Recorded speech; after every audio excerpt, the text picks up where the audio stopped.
Yule, what's that look? I'm just thinking. Brain working harder than ever before.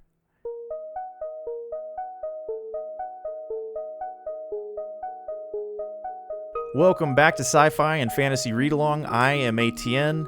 Hey everybody, this is Yule. Hey everybody, this is DM Phil. Glad to be back. Thank you very much. Thank you.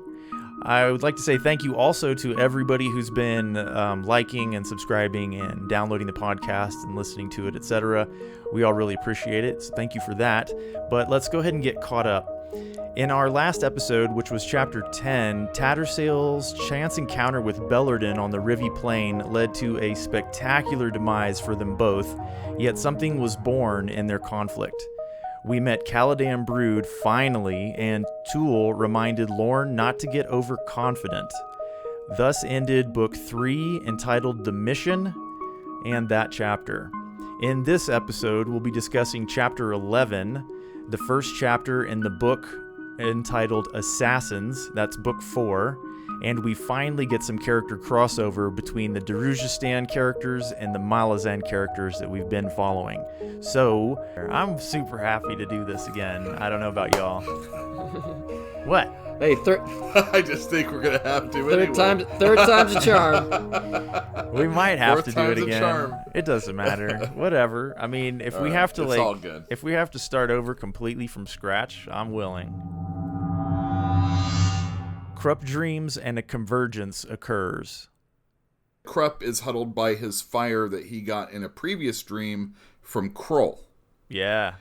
Yeah, he kind of like, it was like an earning it like in a video game or something. Yeah, it was a level up. He got a level up. Yeah, he got a level up, so he has this fire now, so that when he's in his dream and he's usually cold, he has something to hang out by. He acknowledges that it was a gift from Kroll, but he said he doesn't comprehend its significance, and that bothers him. And I don't understand its significance at this point either, but... Well, we shouldn't, right? We shouldn't understand its significance yet, but we will understand its significance by the end of this section. Yeah, definitely. Anyway, he doesn't recognize this place he's at, and what doesn't he recognize? He doesn't recognize the air. No, it's a tundra. I mean, he's from Darujhistan. He's a city boy, and this place around him doesn't look anything like where he's from. I'm assuming there's no lake. I mean, he doesn't recognize it. So exactly, and he talks about how the stars look young. Yeah, youthful stars, youthful twinkling. stars. Yeah. And then there's this moment where there's a thunderous sound, and he gets up and he looks off to the west. And there's this like entire herd of beasts that like start coming towards him. It's not like they're like coming up to him. They're just swarming around him. They never name what these are, right? No, they don't. And like I think it's enough to know that it's a large herd, and a mass migration like you would see in, what's the plain called in Africa? The Serengeti? Hold on. Yeah, the Serengeti. Okay, so Kruppe looks around. He doesn't recognize it. He doesn't feel like this is his time or his place, but it's beautiful and it's colorful, and he didn't think that was going to be the case, but he is kind of confused and doesn't know where he is, and he suggests that maybe this isn't his time. Yeah, he says that out loud because Kruppe always talks to himself and out loud to other people about himself because that's how he is. And then from behind, there's another voice that says you have essentially traveled back in time. Far back in time, in fact, to the beginning or the end, depending on how you look at it. This is the beginning for Kruppe's people, but it's the end for the Imas. And this man that has joined him at his fire is an Imas named Pran Cole. So tell me about Pran Cole, please. Well, he's also called the White Fox.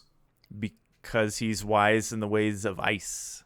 Yeah, that's another thing. I guess he has a lot of taglines or something like that. Now entering the ring, Pran Cole. Yeah. The White Fox. Wise in the ways of ice. Ice. Tussle on the tundra. Exactly. Yeah, tussle on the tundra. Yeah. What is he? He's like short and squat, but he has these really long fingers. Is that what it is? Yeah, he's a pianist. Yeah. Yeah, he is. Professional. And he has, it says that his face is wide with bones that are pronounced beneath his smooth gold skin. Right. And he has amber eyes, but he's squinty. And he doesn't know why he's there. And Kruppe's like, this is my dream. And he's like, oh, I'm honored. Yeah, I like that. That's cool. They don't know each other. They're meeting for the first time, and Pran Cole and Kruppe in conversation reveal a fair bit of information. It's a one-way street, though. It's all Pran Cole telling Kruppe stuff that Kruppe doesn't know. So let's talk about what he reveals. He comes out and says the age of ice is ending. So like an ice age is ending, and that was the smell of rotting ice. Yeah, exactly. Oh, I didn't get that. Yeah, I think you're right. Yeah, put those two together. That makes sense. Pran Cole is also talking about how they hunt the herds that we saw. Yeah. His people. And then he starts talking about the wars, but because of what they've done, the wars are not going to have to affect the next age of people. They talk about the Kachan Shamal. For the first time, I believe. Right? Yeah, you're like, who are these people? It says about the Kachan Shamal that they couldn't handle the cold. Right. It spoke to them of death or something to that effect. Yeah, we'll talk about that in another episode. Book? In another book? In a much later. Yeah. Yeah, so, I mean, he lets in on the history of his people, but, a little bit of it. The Ice Age is ending. They've driven the herds to the south from overhunting. They've driven the Jagat to basically extinction by all sounds of it. And they have never had to fight the Forkrul Assail. They just never had the need. But they're also gone now. And this is the end of this era and the beginning of the era of humans, from what I understand.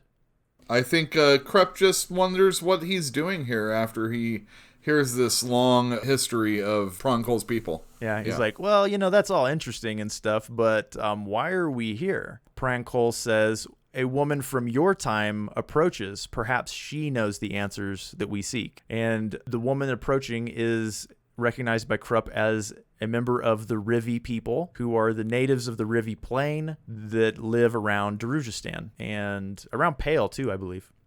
This woman is middle-aged. She is preggo, and she looks warily at them both and speaks mostly to Pran Cole. And Kruppe notices that she looks a lot like Pran Cole, like she has similar features to Pran Cole. Well, she tells them both that something was born on the plain last night, that it is an abomination, that it straddles two worlds, and that Kroll is guiding it, but a shifting must take place. And then she reveals her belly, which is swollen with pregnancy and has a tattoo of a silver fox or a white fox on it. Pran Cole says that you would make this child born of immense powers a Sultaken. A shape changer. So she's come with this belly, Yeah. baby in the belly, Right. and is talking about the thing that's out there, right?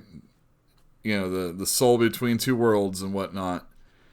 And then using Pran Cole as a medium for her. Surrogate father? I'm not really sure.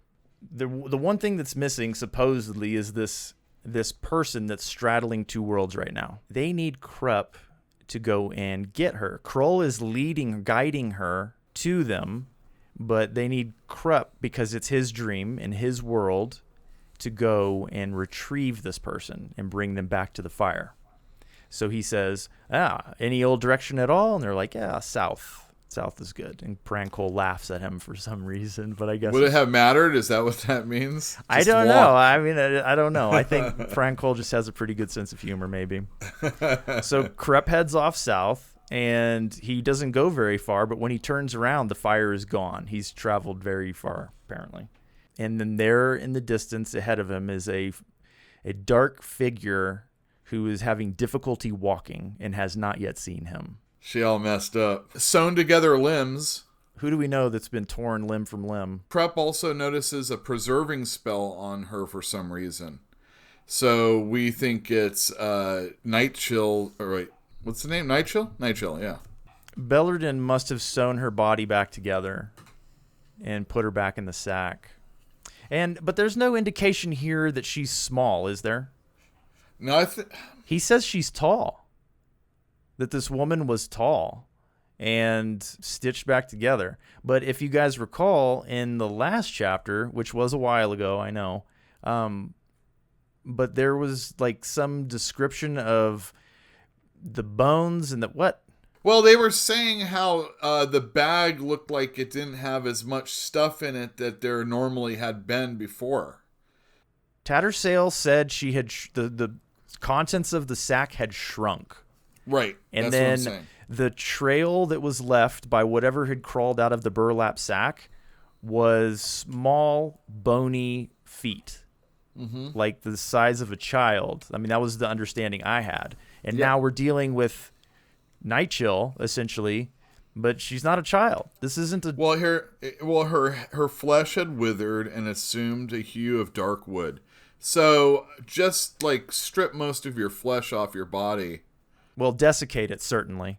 No, well, keep in mind, this is also a dream world, and that may be her dream form, which is returning to her original form, not small. I don't know. It could just be a writing inconsistency, or it could be that this is or a dream world. We don't understand what's going on. Well, it's just because I'm going back to that sack and how the contents were smaller, like you said. Yeah. And then I see this, and whether I read the sentence correctly or not, I'm still thinking it's from before the same way. Erikson made a point of letting us know that the contents of the sack had shrunk and that the feet that left the path or the trail that escaped from the sack and headed to the northeast were small feet that were bony. He did do that. Yeah, you're right. He did that to us, so whatever. I don't know what to say about that. It's just still confusing to me.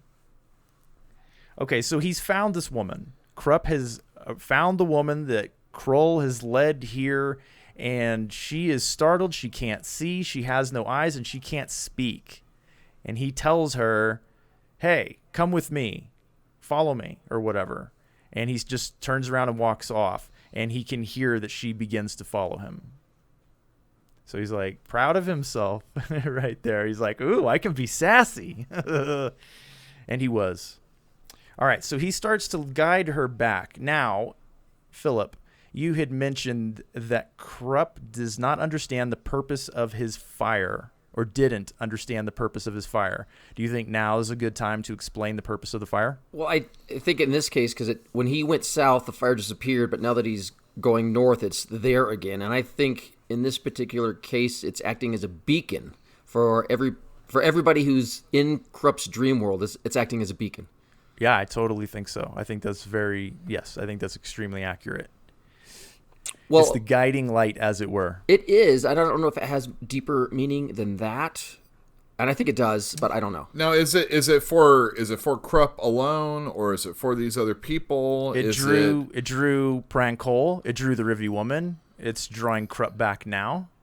Well, I mean, that's the center for Kruppe, and maybe Kruppe is really the center for all those other actions also. Well, it is his dream. Well, that's what I'm saying. Like, why does it need a real beacon? Why can't it just exist on its own? How would you expect people that are not Kruppe to join him in his dream?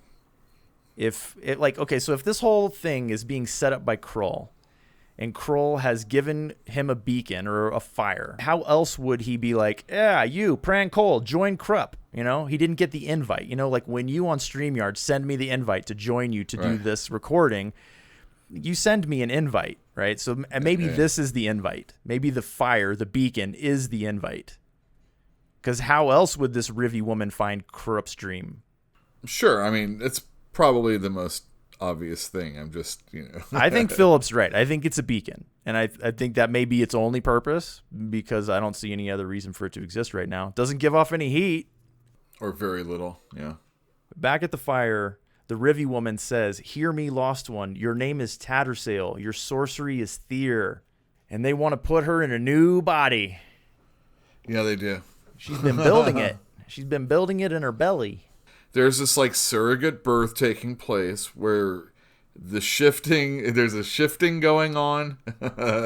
Another one. And it's, another one, because Tattersail's already shifted into Nightchill's body, basically. Mm-hmm. Doesn't know who she is, but now is being told they are going to basically put her in the newborn that's about to be born, and Prankol is going to facilitate that. Yeah.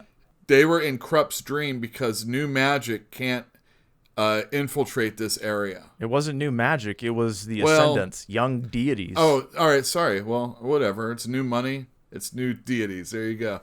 They came to Kruppe's dream because no young deities can go there. And Kruppe said, "Oh, the rewards of cynicism." Oh, that's right. That's what it was. Yeah. Yeah. So every person here is playing their role so that this whole entire thing can take place. I don't really understand what happens. I just know there's some hugging that goes on, and Kruppe just kind of stands back and watches. Think of a faith healer. That's kind of what's going on. Come on in my brosum. Yeah. I'm going to take all of that out of you. Yeah. And then I'm going to birth it out. And then when I do, I'm going to chew on the umbilical cord. Well, she discards the body of Nightchill, throws it away from herself, and then starts to give birth in earnest. And the moon is up high and it's bright. And you know what we never discussed was the fact that when Kruppe found Tattersail on the plane, he cast a spell surreptitiously for whatever reason, and then he could see her differently. I don't know. It was see magic or whatever. Yeah, it was detect magic, and it noticed that she had a spell of preservation on her. That's when he noticed it. Okay, that's fair. But he came back with that spell still active, and the Rivi woman is blinding to him, and Prankol is blinding to him. They're both extraordinarily powerful. And then he also says the moon is blinding. So yeah, so they're doing this thing, and Kruppe is then standing next to somebody else, and he looks over his shoulder, and there's Krull, who led Tattersail here. Krull suddenly shows up, and he apologizes to Kruppe and says, "I apologize for using you for this." And he suggests that I need to give you some sort of compensation for your efforts for this invasion. And Kruppe says, "No, this is for a good deed. I don't need anything." I mean, think about how awesome that is if a god tells you he owes you a favor. Well, what does he offer? Because he does make Kruppe an offer. To the effect, he says, tell me of your concerns, your real world concerns. Let me hear them. And so he explains that Rallick and Murillo think that he's not privy to the schemes that they've got, but he is, and he's sorry for it, but he's going to use those schemes to his advantage. That's one thing, right? And Krull warns him, Setuniman and this other woman, don't go near them. Inquire about them, but do not openly oppose them. They're dangerous, I think he says. Well, he says leave them to the consequences of their actions. Somebody's already working to counter them. Well, he also says that he said avoid them because power attracts power, which is an ongoing theme that we've mentioned multiple times. And Kruppe says, Kruppe is no fool. He's he openly opposes no one, and he finds power a thing to be avoided at all costs. Yeah, he's no fool. He's definitely not a dum-dum. What is the result? We have a birth. I mean, can we just go there? Can we go straight to the birth? No, that's pretty much it. The conversation is that Tattersail is going to be a very special person in the next, 20 years or something like that. And Prankol is sad because he wishes he could be there to see what she's going to be like. And it is then Krull says you will. It's just going to be 300,000 years later, and by then you'll be a bone caster. So I have a philosophical question here. Why are they doing this for Tattersail? What purpose? The Rivi woman does not explain her purpose. She did say that what was born out on the plane was an abomination, so maybe it's just something that they can't tolerate. And we know that this happened because the Thyr Warren was opened fully inside the Warren of Tellan, which is the domain of the Talon Imas, but also of the Imas people. So maybe they feel some responsibility for what happened and what's going on. Nevertheless, this Rivi woman has decided that that abomination cannot be, and she was prepared in advance to facilitate Tattersail's rebirth. Well, it seems like they could have destroyed this abomination, but instead they chose the opposite route. Save it, rescue it, turn it into something positive. I mean, the level of effort they're giving to save Tattersail is enormous, and it's not explained. It isn't explained, but I have to assume that they have their purpose, and it's just not going to be explained to us, right? Was this part of Tattersail's plan all this time? It couldn't have been. The preservation spell. She just kind of, can I do this?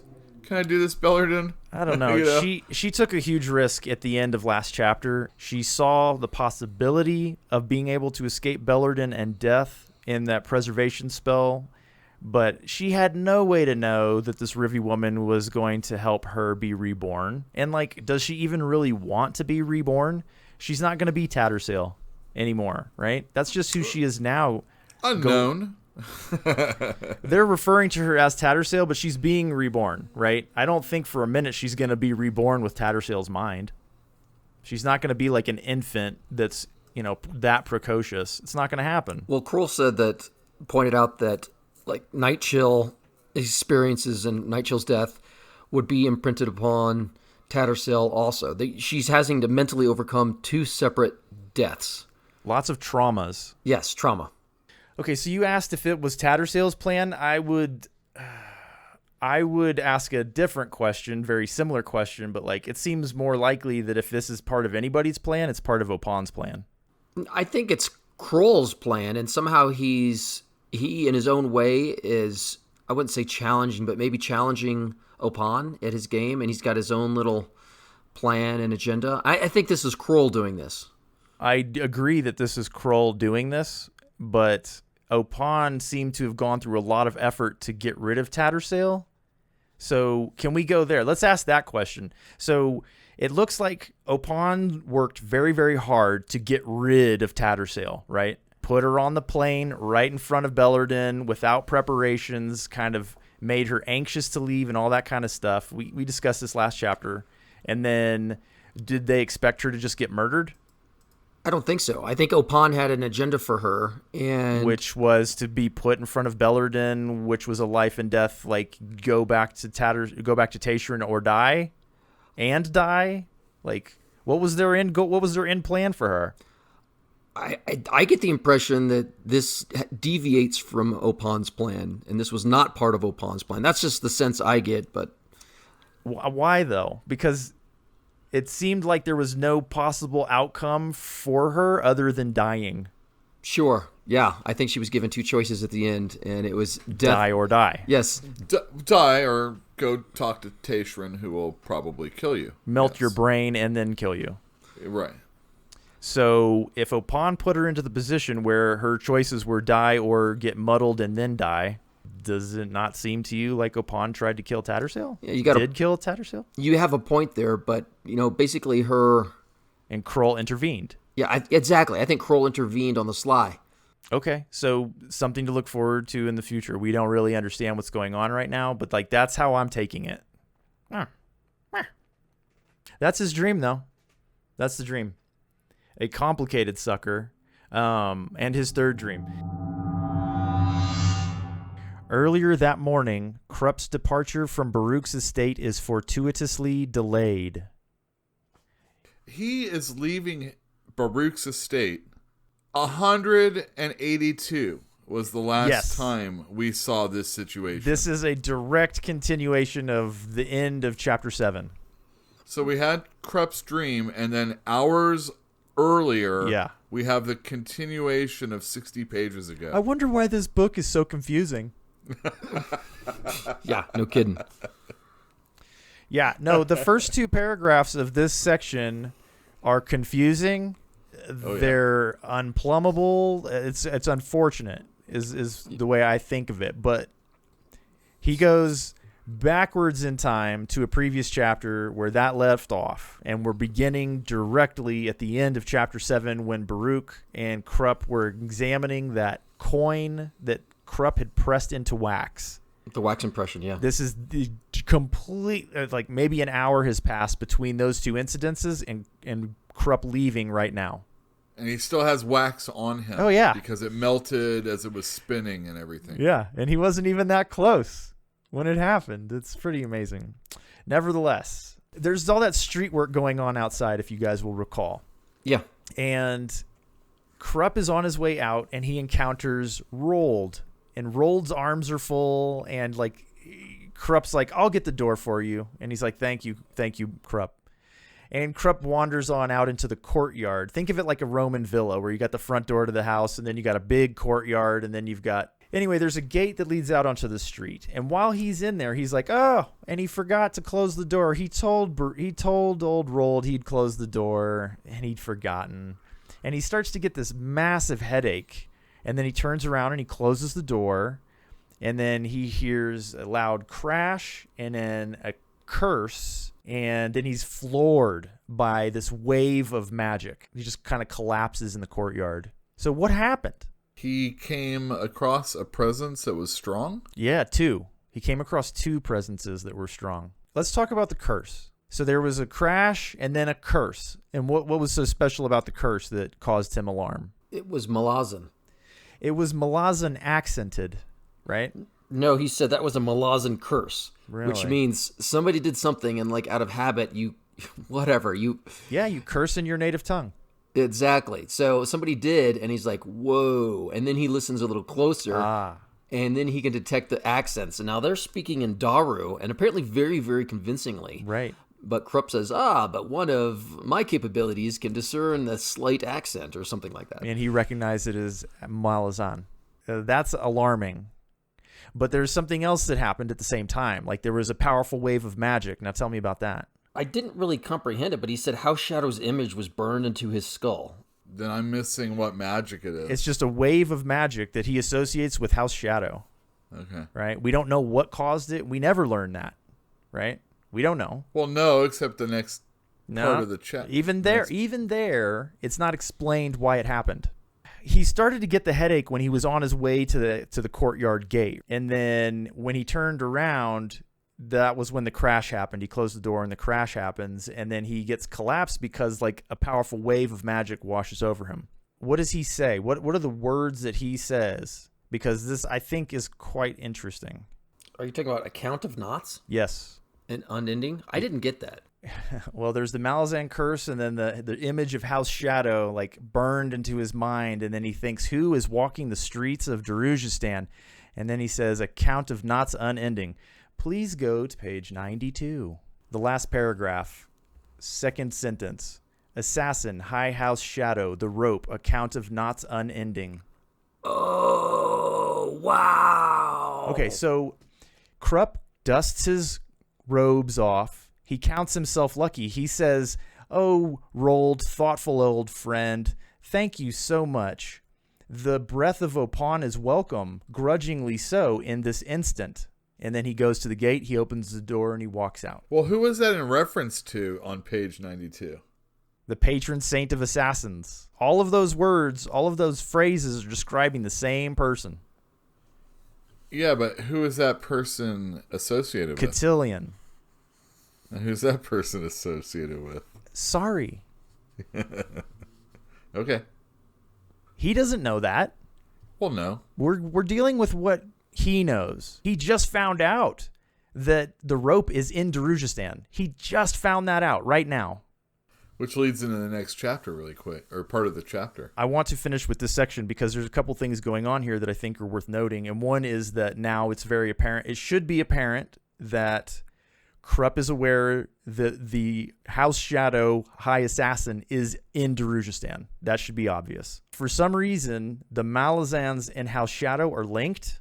We don't really understand that, right? Not fully, but he understands that it's a thing now. He knows that they're linked. And then you've got, and obviously Kruppe is very sensitive to magic, right? That should be undeniable at this point.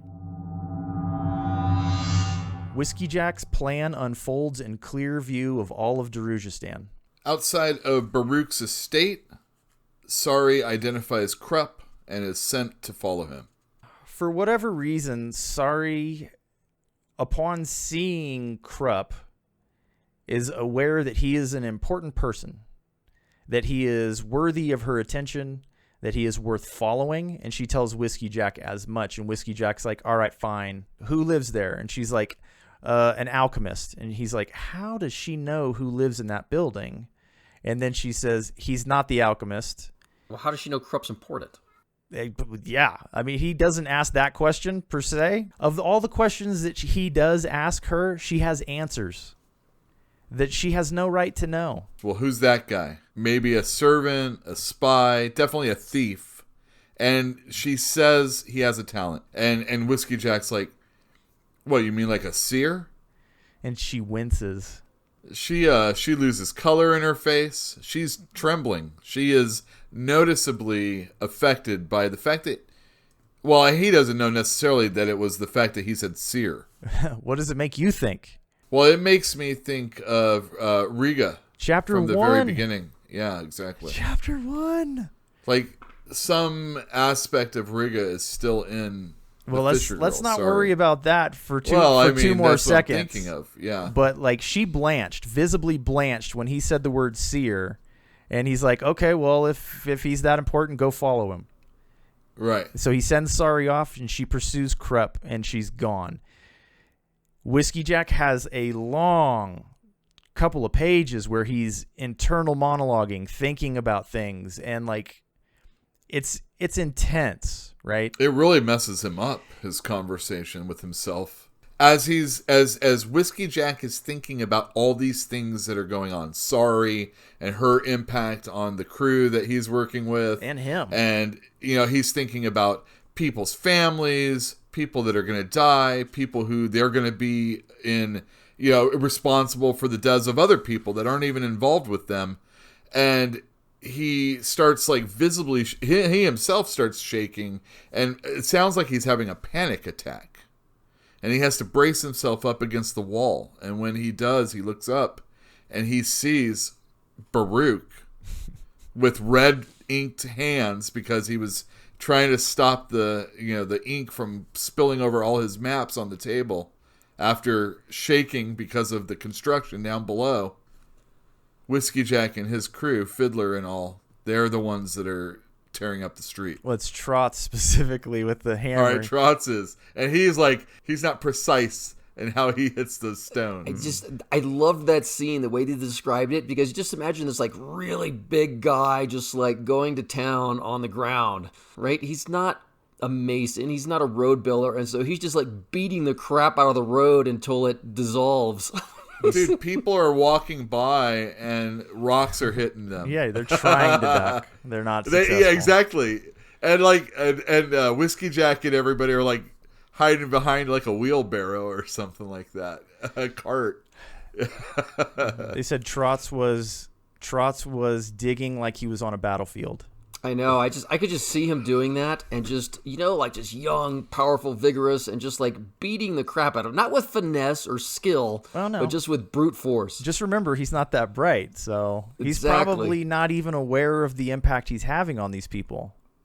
I doubt it. I doubt it too. Remember, like when they told him to pull the boat into the lake? Yeah. He just keeps trying it for. Because they told him to. It'll work eventually, right? They wouldn't tell me to do this otherwise. So, but getting back to, I guess some of the more, the bigger issues here. So in this section, like, as we touched on, Whiskeyjack had this kind of like epiphany of self-reflection. And I don't know why, but it took me like 4 times to pick this up, where he was comparing himself to Sari. In the mirror. You know what I mean? Yeah, the mirror of her eyes.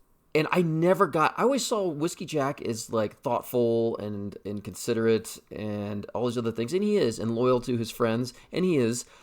But he's also got this element to him that is, I wouldn't want to say bloodthirsty, but he's got blood on his hands, which is why that imagery of Baruch with the red on his hands hit him so hard. He's like, I got blood on my hands, and I have been living my life for who knows how long, and it doesn't even bother me anymore. And that's what bothered him, is that it doesn't bother him.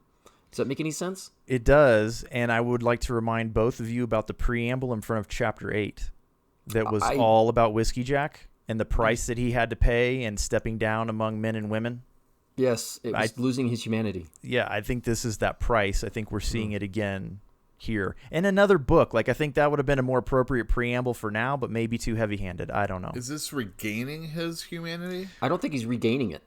Sure, and he is now realizing he's down in the dumps again. He's realizing seeing it for real. He's realizing that he's going to be killing people really soon, and it doesn't make him feel good. So I do think he's regained his humanity. Oh, okay. Well, I mean, before he was commanding people to do it. Now he's involved in commanding people to do it with himself also. Well, more than that, he's also admitting that these are his friends, right? Oh, and this is like one of the first times he's done that. Yeah. If anything, that's an epiphany to him, right? Yeah. That, yes, he has blood on his hands and he's about to send some of his friends to die, right? But it doesn't sound like he feels like Sari is his friend.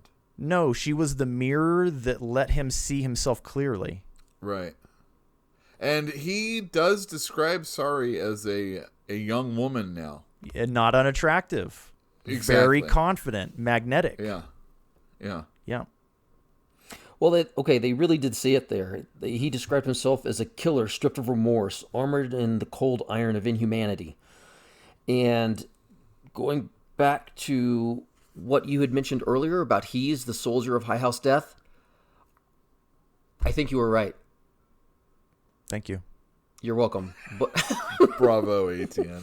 Well, I wasn't convinced, but this is getting me more convinced, is that his ambivalence towards taking life is the personification of death, right? And he's a soldier that brings death. Not just war, but death itself. And he up until now, maybe he's had just like no qualms about it. I think it's been a process, right? Like, as long as they've had Sari with them for a while, and I think the references to her torturing people in Nathalog are mentioned in this section. Yes. And that was like 2 years ago or more. So I think that he's been kind of stewing on it since she's been with them. And, you know, but he is seeing a change in her, at least a bit. He's seeing a change in himself. I don't know about her. She seems pretty cold and callous and like a pure-blooded killer to me. I'm not sure. But I also want to remind you guys that when we read chapter 7 and Baruch was spilling his red wash and he was drawing the map of the Malazan expanse and etc., that the bridge burners were down there busting up the street in the pre-dawn, making way too much noise, cussing, dropping stuff, breaking things. And then purposely. And then Baruch's got the red on his hands. And I didn't think anything of it at the time. But when Whiskeyjack looks up that window right when he's thinking about the blood on his own hands and he sees that man with the red hands, like, that would shake me to the core. That would shake me. Yeah. And do you remember that Baruch also thought that was an omen? That's right. Baruch thought that the spilling of the wash was an omen. And then here he goes straight away. He goes to the window and there's a man looking at him that's like, that's an omen. Just not his omen. It's one and the same, though. Yeah. Like, which to me suggests possibly, I'm speculating wildly. Are you oponing this I one? am oponing this one. I'm totally speculating here. I just have this kind of gut feeling that these two things are completely connected. That the omens are real and they're being delivered to two different people at the exact same time by the same person. Well, I wonder if this means that maybe like the Malazans who are there to basically take over and destroy this area. No, if they can, hold on. They don't have to destroy it. Their job is different. They're the infiltrators, right? I'm thinking of the entirety, but you're right. Maybe these infiltrators are in some way meant to help out. Okay. Rather than destroy. So are you suggesting that they are the tool of Opon? Who isn't right now? Obviously, the rope isn't. I mean, there's more people that are being influenced by... Well, everybody seems to be influenced by people. Geez, even Kruppe is in his own dreams. Yeah, I don't know if it's I don't know if it's possible to get away from Opon's influence. Well, okay, so... There is, and they'll talk about it later in this Just to chapter, be clear about something, their mission here is not to infiltrate. It's like infiltration is a part of their mission. So what are they? Besides I think Marines? they're there to get things set up and ready to go for the inevitable conflict that's going to occur. Okay, let's talk about their plan, though. So why are the bridge burners here tearing up the road? And Fiddler is really happy to express everything that they're doing. Well, Fiddler explains it to us. What does he tell us? He's talking about all the different munitions that they have that they're putting underneath the street. Yeah. And he says, we have about 3 hours of work to go before we get this done. And, of course, Whiskeyjack is a good captain's like... 2.5. You get 2.5. So this is a slight sidetrack. So apparently the bridge burners, their plan is to mine major street intersections with explosives. They call them munitions, and they have got these various names for them, but that's what they're going to do. And there's a section in there where he's like, so will these munitions be enough to take down that building over there? And they're like, oh, yeah. Right. And he's like, so on and so forth. My point here that I really wanted to bring out is that as a fantasy reader, I have always had a distaste for when they bring in like gunpowder or munitions or explosive things into a fantasy game. I've never liked that in other fantasy books, and I don't like it here. But it is a part of their world and their culture that they're using. The Moranth culture specifically. Yeah, the Moranth have them, but it's just like a lot of things. When somebody finds a better way to kill other people want to know that trade secret also. But to their credit, the Moranth are enormously secretive. So, who knows? Point is, I have a slight distaste for it, but there you go. They're like it anyway, don't you?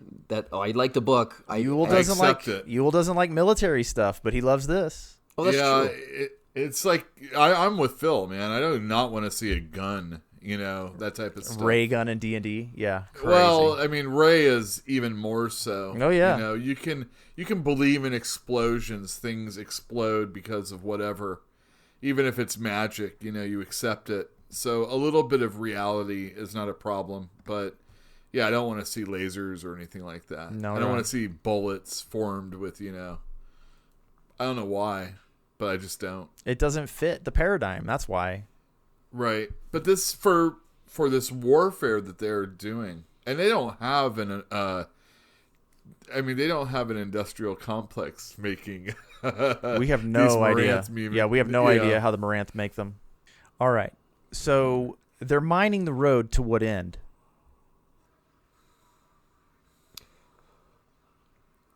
They're going to cause chaos and destruction when the time is necessary. Do you guys remember that also in Chapter 8, this chapter refers back to Chapter 1 a little bit, but it also refers back to Chapter 8 a lot. Do you remember that Sari was the only one that was like, yes, this plan is glorious? Do you remember that? No. It was in there. I'm going to just say that your faulty memory is your own problem. It was that electroshock therapy I had the other week. It kind of took that one out. Probably. Chapter. Yeah.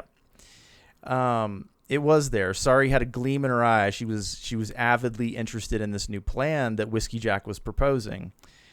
Whiskeyjack's plan is not the plan of the Empress. The Empress's plan was to undermine the gates, and it was designed as the previous plan at Pale to get the bridge burners killed.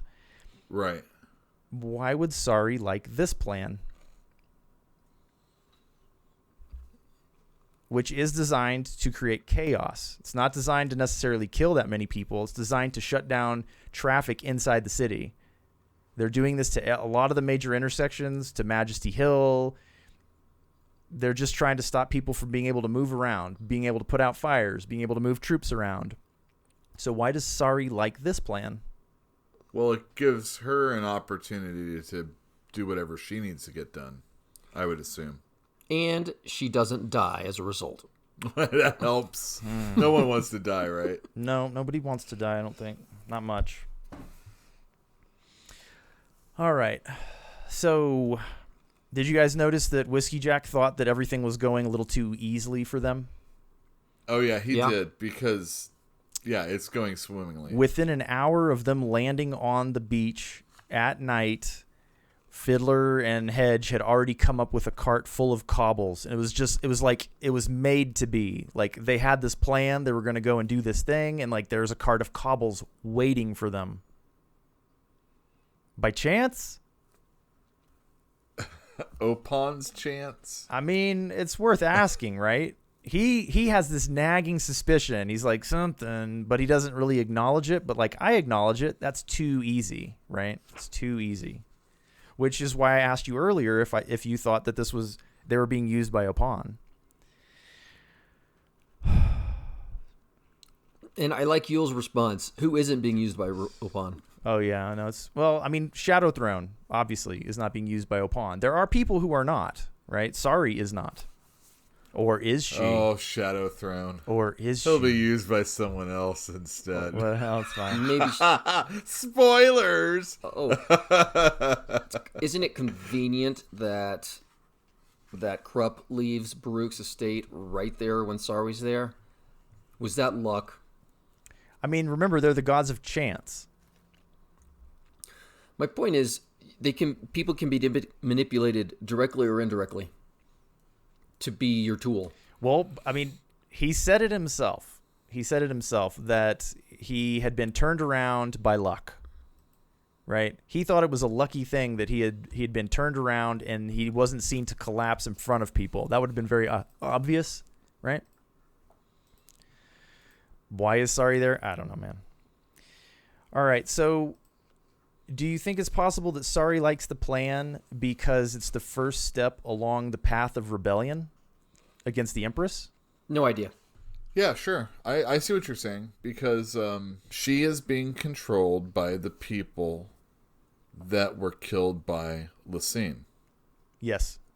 They want revenge. They want to tear down the Empire. They want to destroy Lysine and the Empire.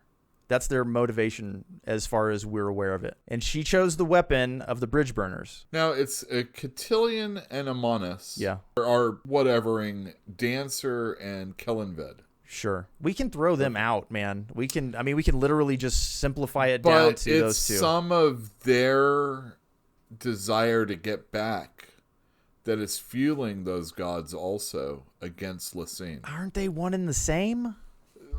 Aren't they? They're not I don't separate know. people. Were they always that way? I mean, before they were killed? I don't think they're different people, man. I think they just have different names. Like, it's like, I'm Lord so-and-so, but in private, you may call me Bob. Huh.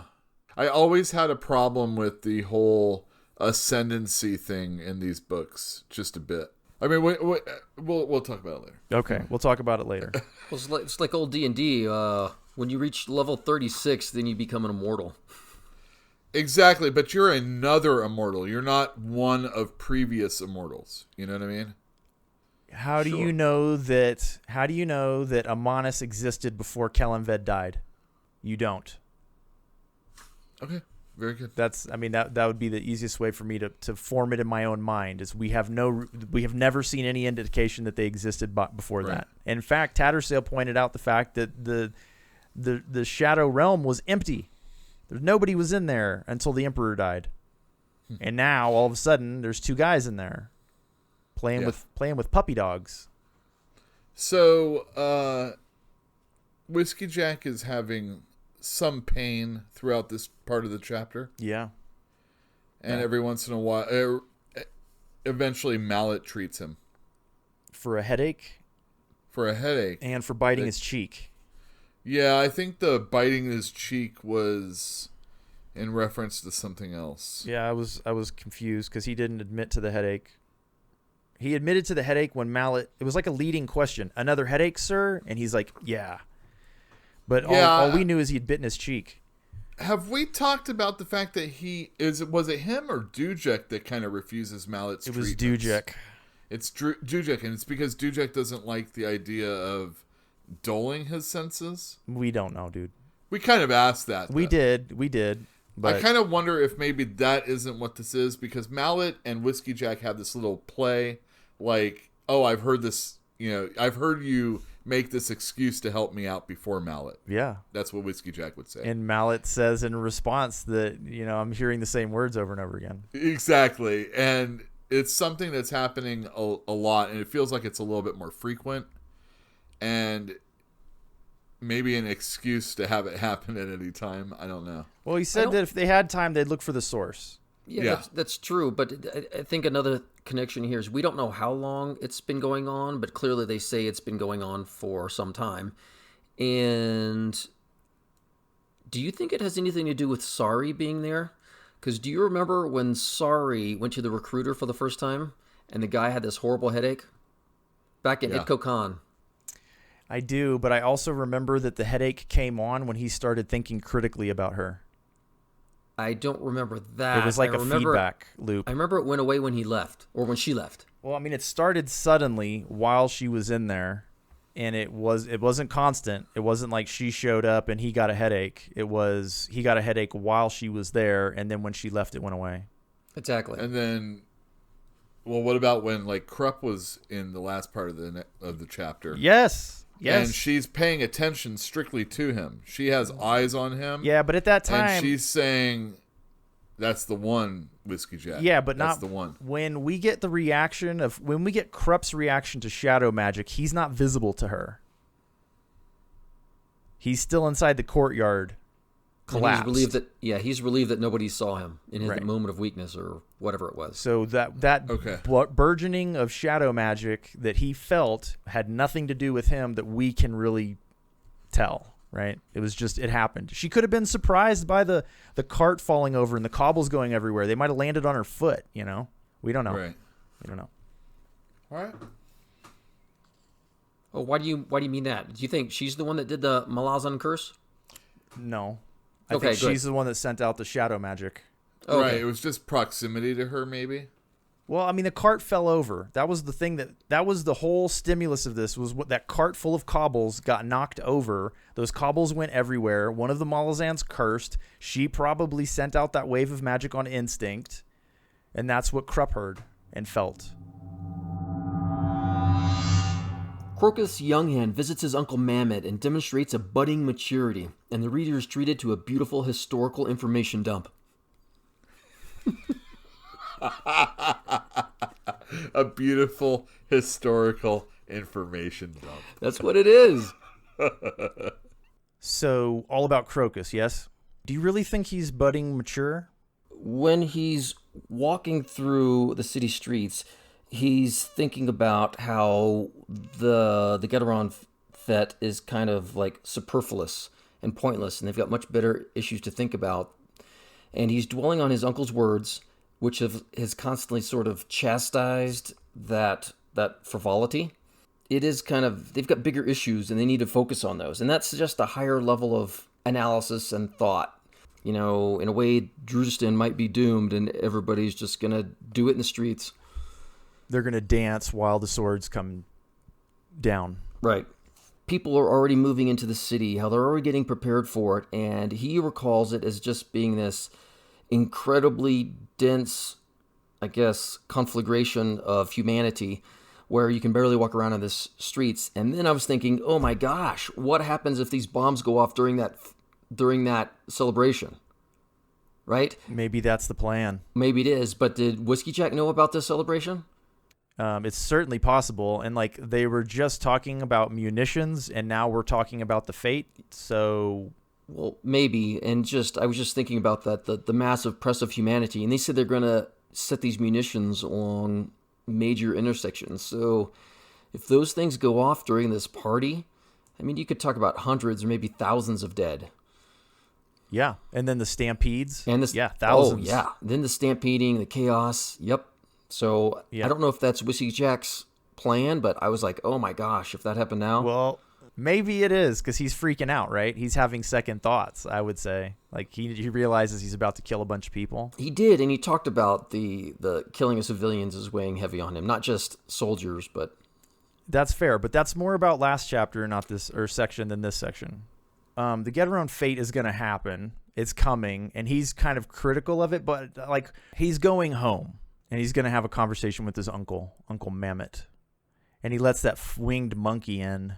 So when he goes into his uncle's house, one of the first things he sees is this flying monkey. I didn't know what to think of that the first time I read it, but I was kind of thinking this thing seems to be kind of like semi-sentient and not just a dumb animal, but a little bit more than that. And I was thinking about, you guys ever watch Return of the Jedi? Of course you have. Like Salacious Crumb, that little monkey the Kowakian monkey lizard. And I'm like, monkey, flying, it's like the same thing. Flying monkeys. I don't know how intelligent they are. I wouldn't go too far in ascribing intelligence to them. I mean, he's drinking the ink out of the ink pot. Well, that's why I say semi-intelligent, but he does, when Uncle Mammoth criticizes the monkey, he sniffs a little bit, almost like sneering. Almost like dogs? Well, I think they're a little more conscious than a dog. I'm not seeing it yet. He definitely does respond to Mammoth, and like he got thrown outside, like Mammoth, threw him outside, and he wants to get back in. And Crocus goes into the room, and he's meeting with his Uncle Mammoth, and of course, Uncle Mammoth gives him a lecture pretty much immediately. He talks about how he knows he's a rogue or a thief,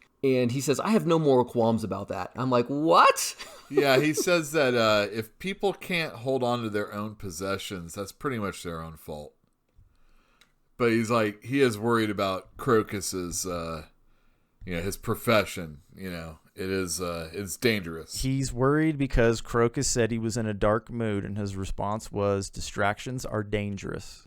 Yes. And do you remember when he was slipping inside the girl's room, and I said how impressed I was that he kept focus and he didn't allow himself to be distracted at the time? We're coming back to that exact argument, and his Uncle Mammoth is ramming it into his brain, and he said, distractions, you need concentration. It's risky.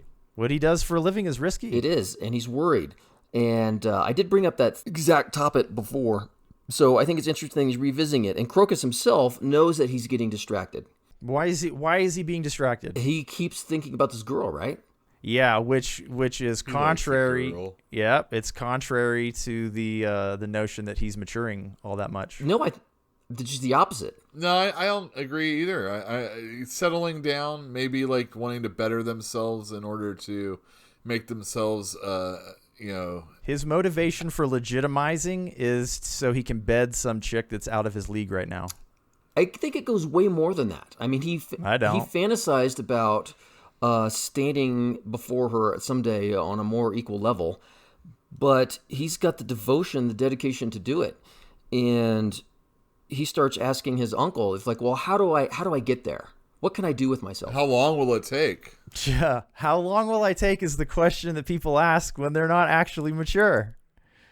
They're like, what can I do? What can I do to get there?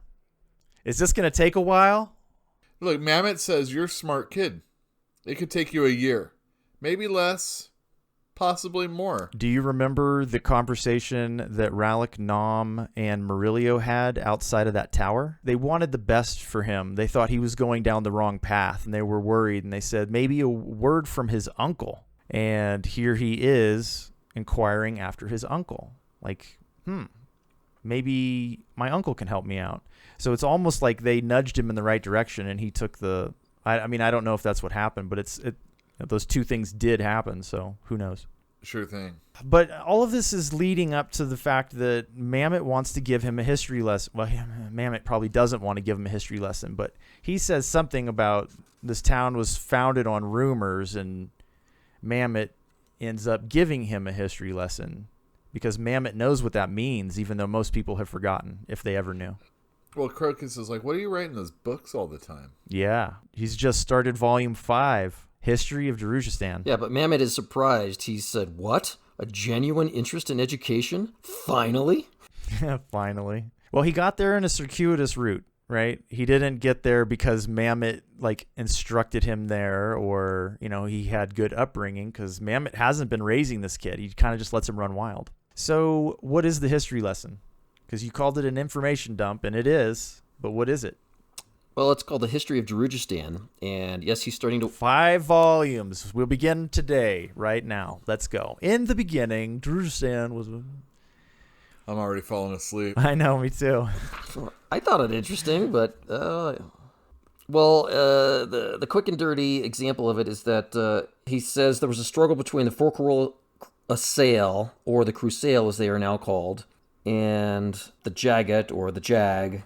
Crocus just uses the short term. He's like, so, the Crusail vanished, the Jag were defeated, what happened to the third people? Mammoth sort of just gives him a brief rundown about that they're still around, but they're around as the Talani Mas. Do you buy that? That they are those people? I do, yeah. Well, where did the humans come from? So the Forkroll Sail disappeared because they wanted to. They were not defeated by anybody. The Jagat were essentially defeated by the Talanamas, Prang Cole's people, Tool's people, whomever. And then they went and did the ritual of Amos and became the Talanamas, but did they all do it? If every one of them did that, then are the humans alive now not actually descended from the Talanamas?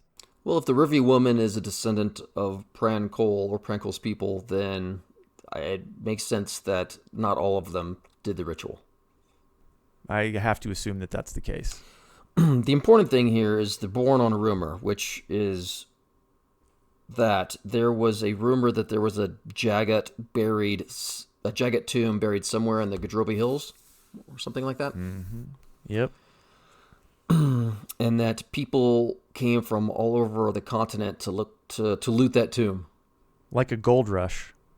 Nobody ever found it, though. No. He said the Jagat were possessors of great magic, creators of secret warrens and items of power. Whoa, they made warrens? That's what it says. That's crazy. I'm interested in the items of power thing.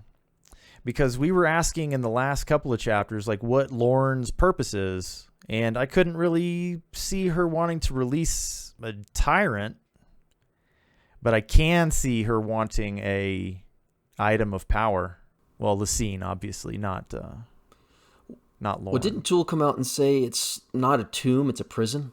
Well, yeah, but I mean, remember, this is the rumor. So if the rumor was that there was a Jagat tyrant with treasure buried somewhere, and everybody arrived thinking that they were going to find treasure, and nobody ever found treasure, and then it recedes into rumor at that point, and they call it, this town was born on a rumor.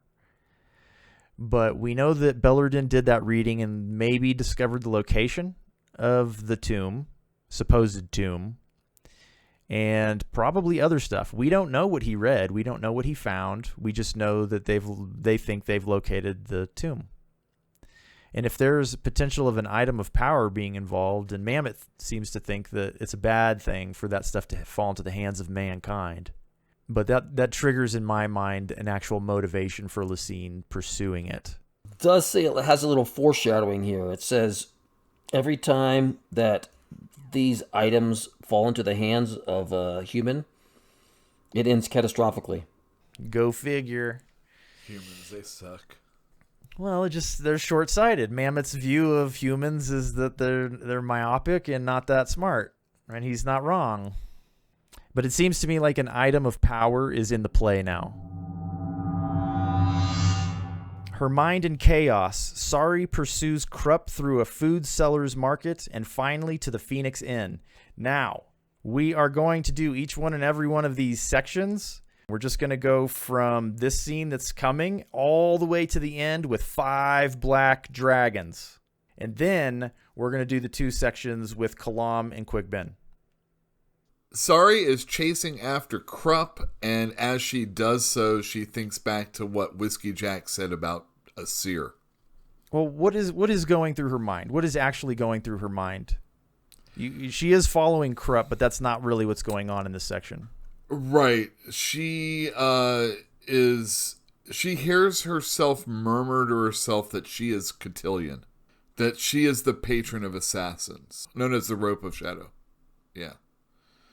Then the voice continues and says, the seer is dead. So maybe it's the realization that the woman from way back when actually died. Cotillion doesn't know anything about that woman. Yeah, but Sari does. Yeah. No, the Fisher girl does. Well, she also hears within herself the weeping of a girl. Yeah. So she hears herself weeping inside herself. Yes.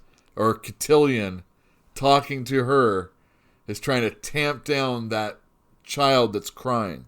Yeah. And when she heard Seer, it brought her back to the forefront, basically. That's how I feel. Like, no, I think you're right. Do you remember back in chapter 1, there was I forget the exact wording. It's like on page 33.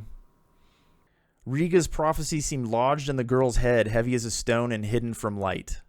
She also says way back then that someone from she's talking about Animander Rake. Yeah, look to the Lord of Moon's spawn. Would be the one to help her. What Riga is doing for her is hiding that fact from him. Something like that, yeah. So when you say it's hiding from light, that might, like, if you're not in the sun, then you're not casting a shadow.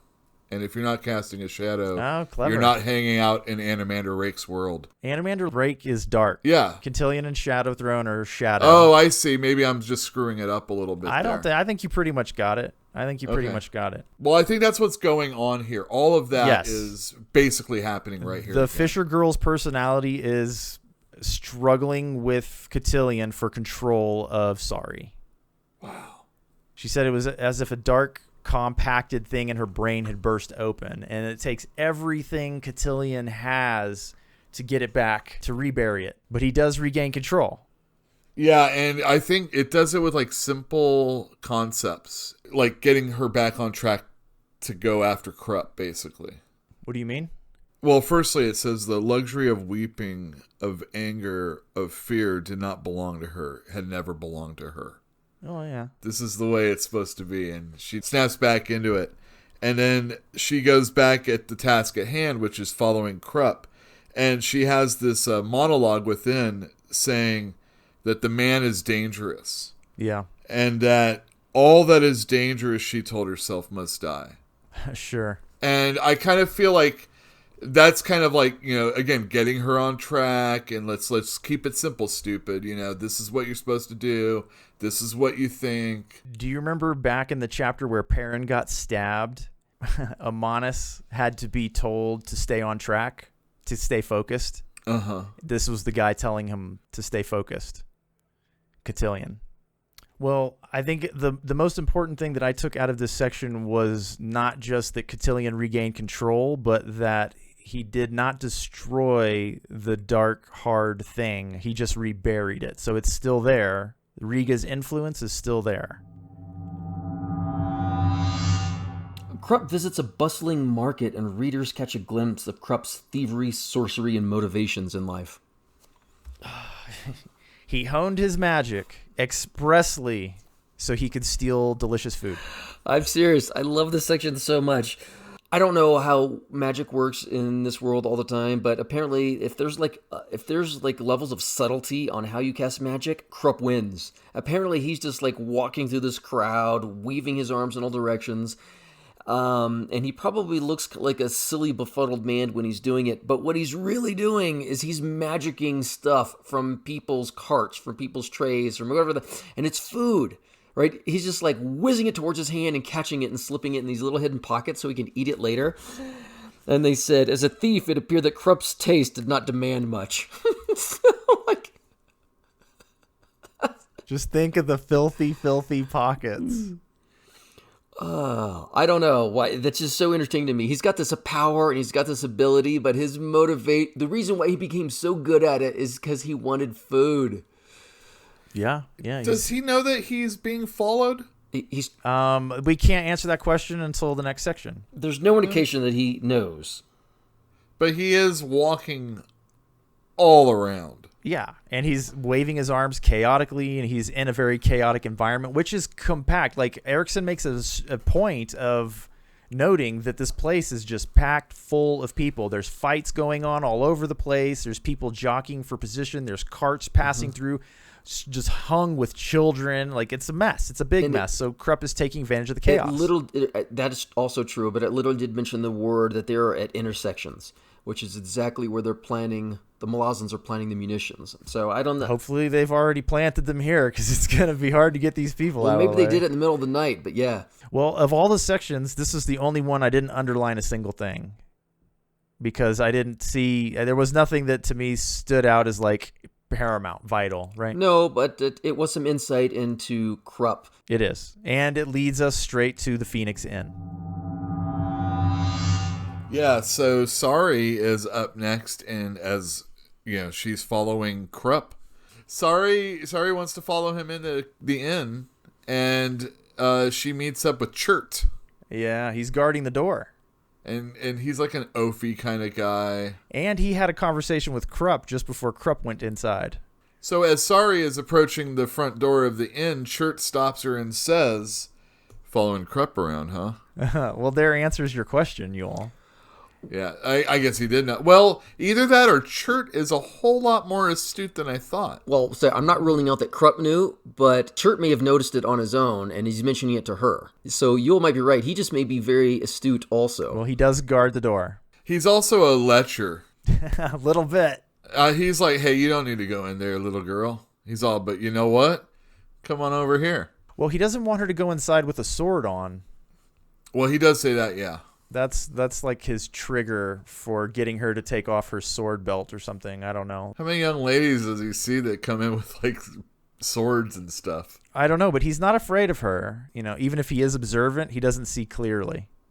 I like to mention this is another moment in this chapter where we see someone looking at Sari in more than a fisher girl, kind of like, you know, young girl kind of thing. We'll get to it later. Okay, well then let's get to it later. later. We'll get one more.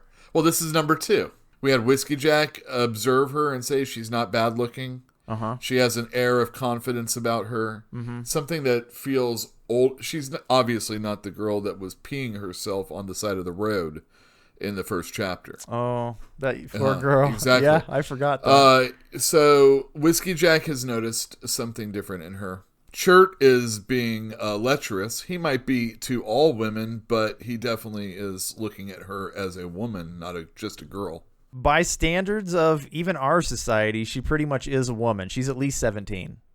So Sari is like, I ain't having this no more. And she, flings a dagger in the guy's eyeball. Yeah, she looks down the street. Nobody's around. Closest person's a block away. Bam, dagger in the eye. He falls over. She goes and gets her dagger. Yeah. Just another day at the bar. In the inn. Where everybody knows your name. No, but she's not even there yet. She walks in, and there's this boy hanging from the ceiling, and there's these 2 women just like beating him. Right? Yeah, every time he tries to get up to like untie himself, they like beat him up more. Like, I seriously, I don't know what to make of this. It's like horrific and also funny at the same time. And all I can think about is I just thought the Phoenix Inn was just a place where people went. But I think this is a thieves' den, right? You've got a watcher outside. You've got these 2 women in here beating this kid. And then you've got this where Kruppe and Rallick and all these other, ne'er-do-wells are hanging out. I just wonder how much influence and control, and what kind of a hideout is this? Well, Sari knows what kind of place this is when she gets inside. She says as much, that this is the type of place that Kalam and Quickbin are looking for. Yes, she did mention that. That's right. And she's found it on accident. She mentions, or we read in her, in her thoughts, that she realizes that she's being left out of some of the goings-ons in the bridge burners. Yeah. And she is not going to settle for that. Yeah, but she's going to take, and that's, I think, one of the reasons why she's on her way here. You think so? She was led here, man. She was by Kruppe. Well, she was led directly here. It's interesting to see Sari's character care about motivation sometimes when it just feels like she's being led all the time. Well, if Kruppe knew that he was being followed, why did he come to the Phoenix Inn? Well, I mean, I can speculate, but that's all I can do. I had the same question. Like, it seemed to me like he knew he was being followed, but he went there anyway. And it is a public place, and maybe he's underestimated her. Maybe he doesn't understand her. Maybe he knows better than to be afraid of her. I don't know, but he did it regardless, right? And then again, it's possible that he didn't know he was being followed. I find that pretty hard to believe, though. Kruppe has demonstrated that he himself is very astute. So, yes, and Chert is not a character, right? Right, not anymore, at least. I mean, he's been in the book before, but he was just the guy guarding the door before. Not important. So, Sari is introduced to Mies and Ilrilta. Yeah, Ilrilta. And they say, honey, if you got any problems, come to us. We'll take care of you. And they basically run this bar. I don't know what's going on. I should say. It's crazy, dude. Well, it's insane. Mies, that one morning where they were still playing cards. That was salty. That was salty. Oh, that was salty. Shoot. Yeah. I don't know now. I can't remember. I don't know either, but it doesn't really matter. What matters is that she spots Kruppe sitting at a table under the balcony or whatever, and she's like, I am just going to go sit over here. I'm not going to hide, and I'm just going to stare at this guy. And she says that in games of patience, mortals are always at a disadvantage. Yeah, great line. It is a great line. However, I will remind you that in Kruppe's first dream, he said, what are gods except for the perfect victims? So overconfident. Yeah. So we have two people that think that they have the advantage, staring each other down right here. Well, I just wanted to bring out something. You mentioned Arilta and Mies, Ewell, and all I can help thinking is there's these two women. They're like basically torturing this little boy, and then they just reach out with all the humanitarian good intentions. Oh, honey, if you need anything, just ask us. We'll take care of you. As they're beating this kid. I think it's a whole feminist thing or something. It might be, but he might also be a thief. I think that Kruppe has already lit them. Kruppe has a plan, and he's already lit these two women in on the plan, and they're just following through with it somehow. He had time. It just seems weird that these two women would be so look out for her so intently and honestly. Okay, so what's going on here, though? Like, what is actually happening? She sits down at the bar. She orders Gredfallen ale. And Mies is like, oh, honey, that is a mistake. You don't want to order that here. I would like your finest ale in a pewter tankard. And while they do deliver it, Mies points out that this is not the best. It's going to draw a lot of attention. Right. And as in this place. is happening, Crocus has entered the bar also, the inn also. Someone's knifed Chert. That's right. Yeah, and that's like, everybody's like, what? Yeah, a big hubbub. And that's when Mies leans into Sari to let her know about, ordering properly. Well, she also smooths the whole thing over. She's like, the lady has taste. Let's have this Gredfallen ale for Crocus as well. And two more of them get brought out, right? So she's trying to smooth the whole thing over. And then because of the proximity between Sari and Crocus notices her. She's like, I'm having a terrible day, Mies. And then he smiles over at Sari, and he starts looking her up and down, and he sees the bloody dagger. Well, he's just looking her up and down. Well, she's a young girl about his age, and she's in there. I mean, I would too. So we have this very mature Crocus learning lessons so that he can get with his D'Arl woman. And then the first woman that sits next to him at a bar, he starts looking at her up and down. And he's like, yeah, I like it. And then he stops and he is visibly shaken. And he's like, So Sari does this awesome thing where she's watching him look her up and down. She's observing him do this. Yeah, she is. And then when he kind of blanches, she just kind of sips her beer and then reaches down and pats the dagger and realizes that it's wet. It's like, oh, okay. Well. Yeah, and then so Mies is like, hey, Crocus, you're gonna have to pay for that. That was Scurv. I'm sorry, it was Scurv. The bartender. Yeah, the bartender. You're gonna have to pay for that because you can't be like Kruppe over there. He didn't even order it. That was he didn't even order it. It's the most expensive thing on their menu. He didn't order it, and they're making him pay for it. What a dick move! I know. So he pulls out his coins and he fumbles them. Ding. Well, two of them just dropped dead on the bar. Yeah. But not number 3. No, the third was it's just spinning. I was confused by this actually because it seemed like it kind of had a volition of its own. It was moving in weird ways, but it's definitely never stopped spinning. Like it spun and spun and spun, and then it bounced somewhere and went elsewhere. Right. It's a very Lord of the Rings type scene. The Ring, yeah, sure. Yeah. Where everybody's paying attention, and this is where Sari has her attention on him now all of a sudden. Yeah. Well, obviously, right? This is the coin. It's spinning and spinning. And he's like, not that one. is kind of like around that time where he was also noticing that her dagger was wet also, if I'm not mistaken. And when she's realizing that she's going to have to kill him. She thinks, I'm going to have to kill this kid. And then she also realizes that she's not going to. What's that about? Oh, yeah. I didn't understand that. Philip, do you know what that meant? Not exactly. Oh, yeah, I do know. Because she recognized that he was the coin bearer. Oh, see, that's not what I thought. She definitely recognized him as the coin bearer, though. You're right about that for sure. I thought that maybe that was the Fisher girl exerting influence. I didn't get that, but okay. And it's just a guess. I mean, I'm guessing just like you are. It says, so Crocus had seen the blood. She would have to kill him. Only her frown deepened. She knew she wouldn't.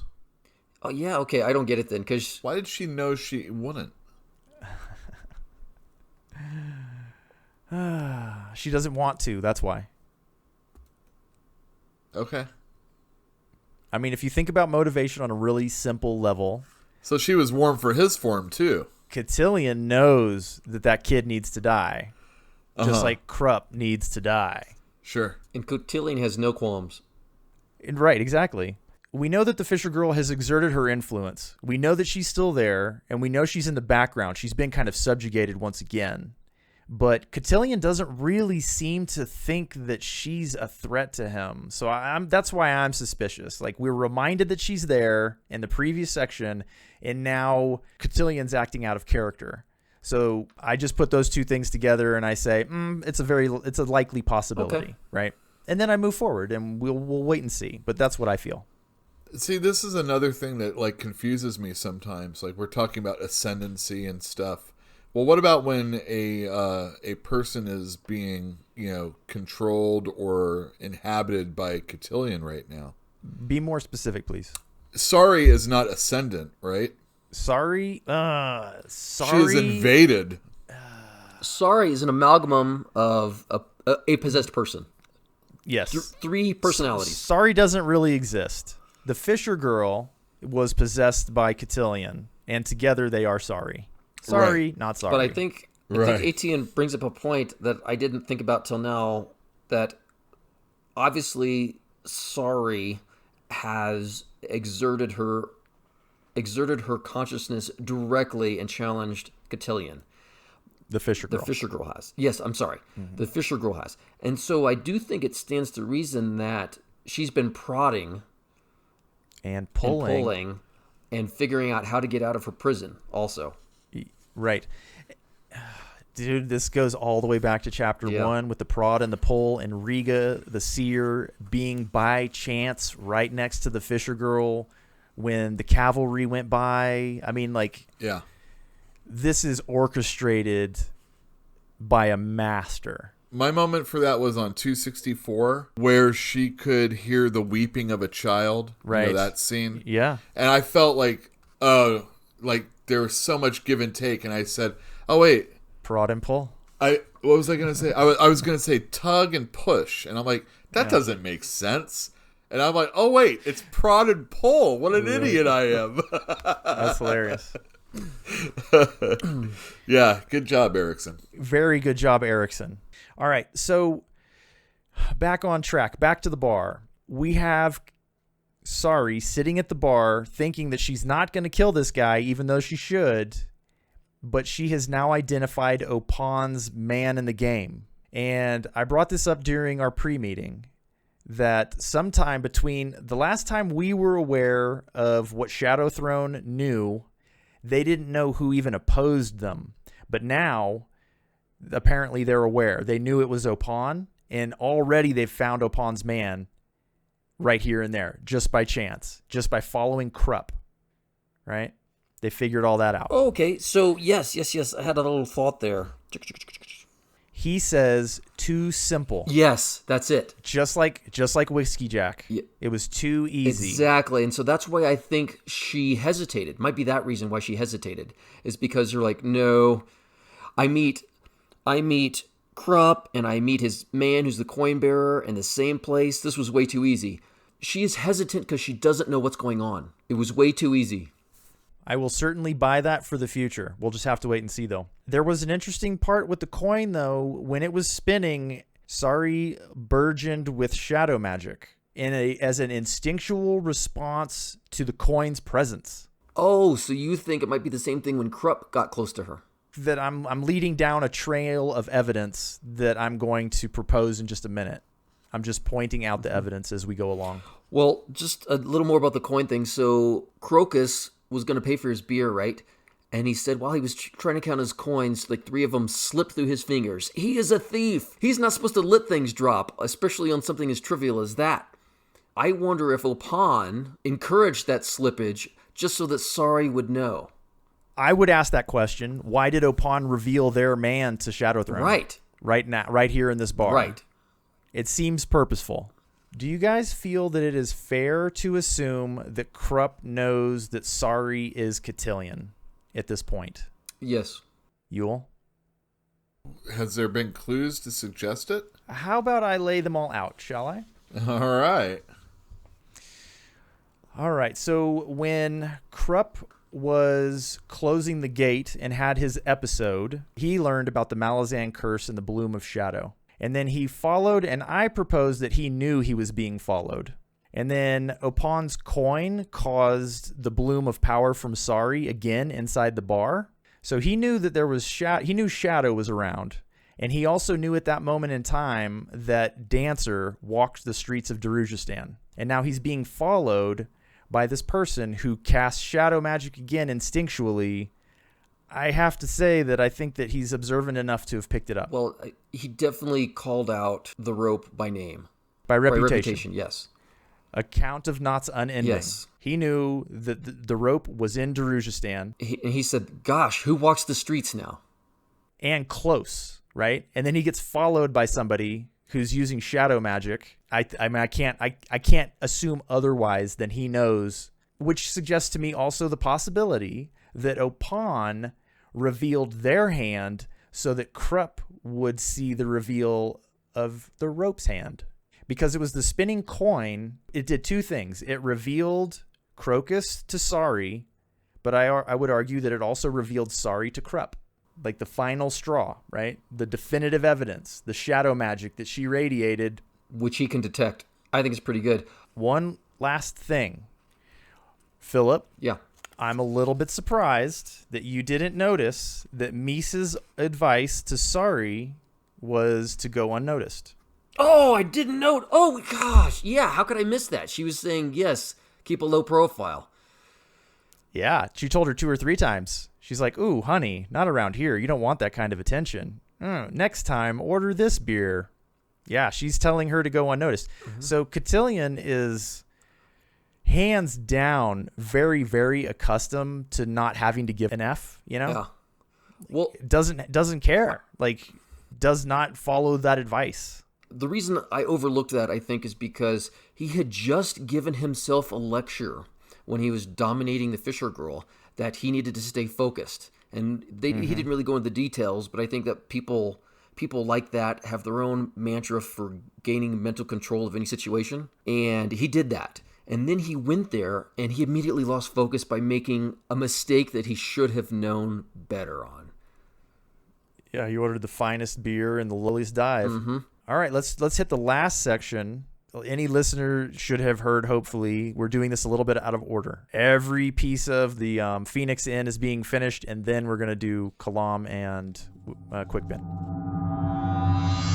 The friends of Darujhistan that are local to the Phoenix Inn are finally all together, gossiping, talking about all the things that are going on in and out of the city. So, what's the first thing that's said in this section? Murillo says it. It's ridiculous. This is such a fun comedic scene right here. Yeah, it's good. Murillo is like, well, whoever killed Chert was a professional. Real nasty. And he starts talking about it in a gruesome way. And then Kruppe's like, hey, I'm trying to eat here. Very humorous. It was. And I mean, it just really brings you into the scene. And it's like, all right. A little comedy. I really enjoyed it. The thing that I thought was funny was the line, "Someone's disposing of the body." Me too. Like, that's they don't care about this guy at all. They're just like, they're going to get rid of the body. It's like it's a liability, right? No funeral, nothing. Just get him out of here. Well, that's where I had my thought that this is like seriously is a den of thieves. Because yeah, it is. Well, I know it is. This is not just a die. It is a den of thieves. Yeah, and they're disposing of the body as though it were evidence. Yeah, they're not going to call even though they didn't do it. They had nothing to do with it. They just don't want the guards here. That's hilarious. So it's just like it apparently happens so often. They just already have a routine for getting it done. Well, it was a little time later. I don't know when Murillo showed up, but I don't think he was there originally. Oh, it was hilarious. And he's like, "Oh, right through the eye," and Kruppe's like, "Ah!" Yeah. So Kruppe suggests that perhaps this guy was witness to some horrific horror. Perhaps he was stamped out as a man crushes a cute mouse underfoot. And it occurred to me that both of those statements are true, which is yet another reason why I feel like Kruppe is very aware of what's going on. Fair enough. Both of those things are on the mark. They're pretty subtle, but they're very, very true. They come out. The people that know Chert best called him a fool, so I think that says Chert? Mies called him a pig. She did. Yeah, but that's just because she hates men. No, because he is a pig. He is a pig. Yeah, like he probably is the enemy of women. Sure thing. So if you were in a D&D group and you didn't know what to do, and you were like, we need a job, where would you go to find rumors? A bar. Might it not be called the Phoenix Inn? It might. It might. So what are the rumors that are going around right now in town among this set of people? Well, the main one that I remember is that Animander Rake is in league with Darujhistan to fight the Malazans. That is the rumor. There's some contrary evidence that says that the noble tent or whatever, is down there and they haven't had any word. But the people in the know have the know, right? Right. The second rumor, Philip? Oh, one of my favorite things. So enter the first interaction of the character Cole. He was the drunkard that the first time you saw him, he was like face down in a pool of beer while they were playing cards in the Phoenix Inn. Do you remember that? Oh, yeah. And so he's drunk again, of course, but at least he's semi-coherent. And they're all talking about what the heck is in Moonspawn. And keep in mind, like, Moonspawn is a huge mystery. If you think about it, even if you go back to the very, very beginning, Hairlock and Tayshrin were arguing over, like, who was in there. And these are supposed to be knowledgeable, experienced people. And so, like, nobody really knows. And then you have this drunk who's in this bar, and they're arguing about what is in there and why it's there. And he just yells at the top of his lungs, 5 black dragons! And I thought that was so funny. Like, I have no idea why, or if there are 5 black dragons, but he seemed confident, like he finally knew something that no one else knew, and he has to tell everybody. Well, remember Baruch didn't know that there was a city in there. Yeah, exactly. And he is knowledgeable, right?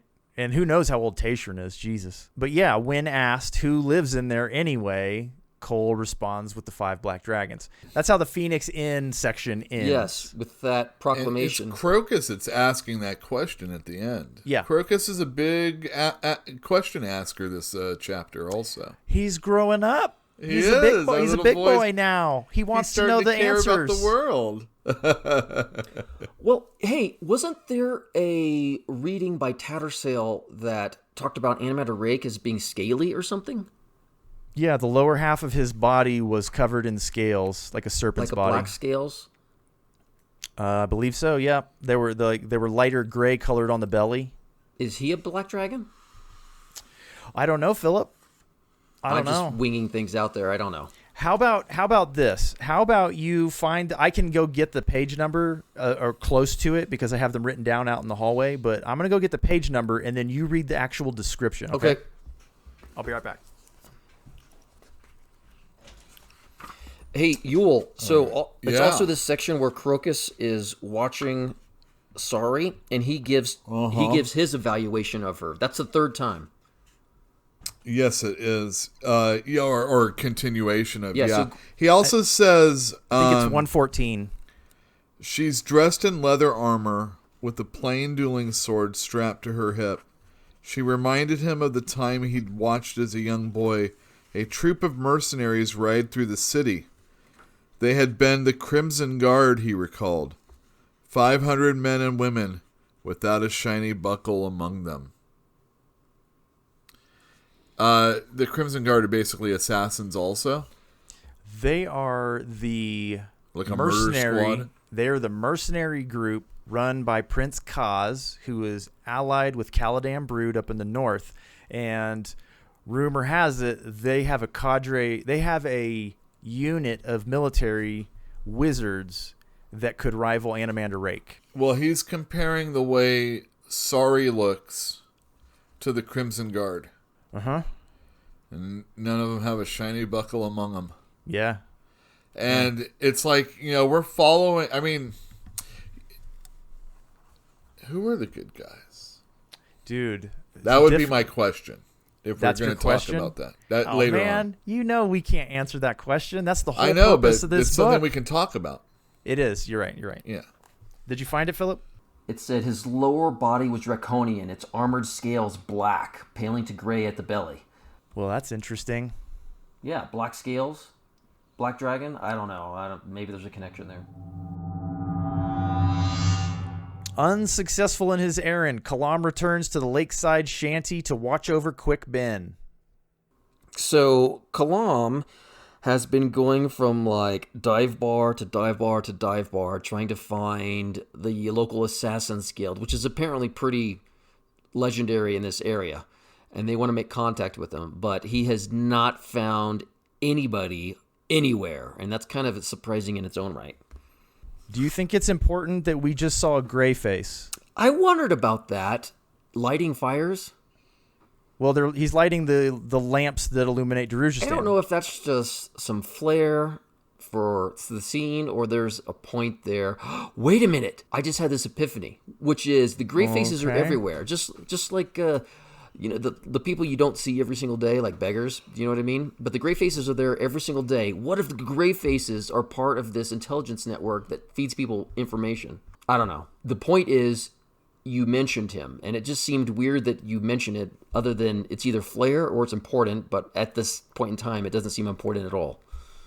I mention it because I think it's the first time we've seen a gray face doing their job. We've heard about the gray faces. That would have been when we were introduced to Darujistan, and like they have kind of a guild that maintains the gas chambers and the delivery system and lights all the lamps. And here we were seeing one do his job probably at nightfall for the first time in the story.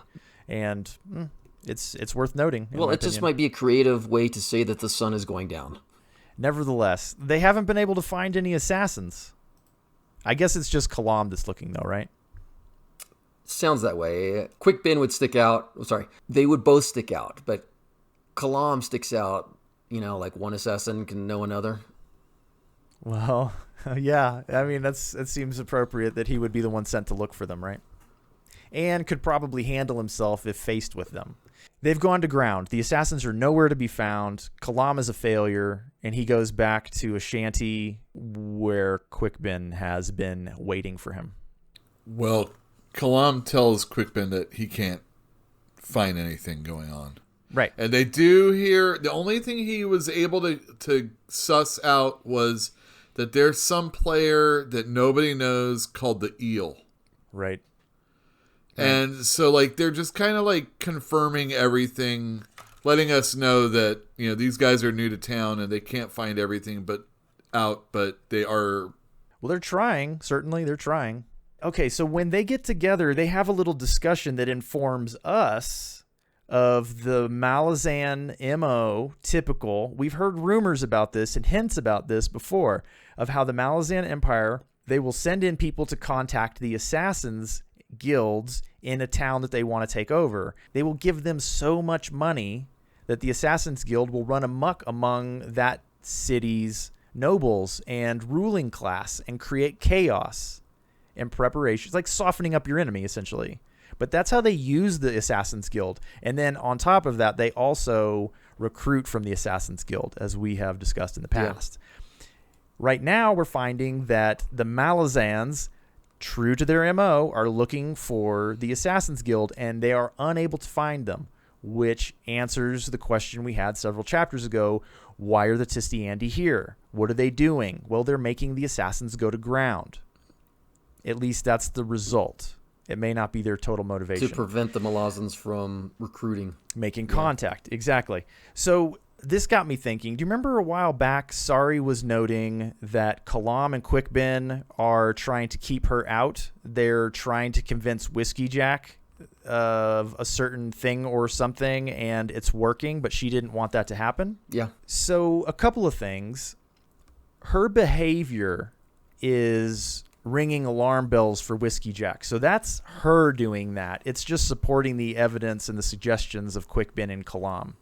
And then on top of that, shouldn't Sari be aware that the MO of the Malazan Empire is to find assassins when they move in and then utilize them for their skills? And she just asked the question, why are they looking for assassins? I don't know, but I'm going to find out.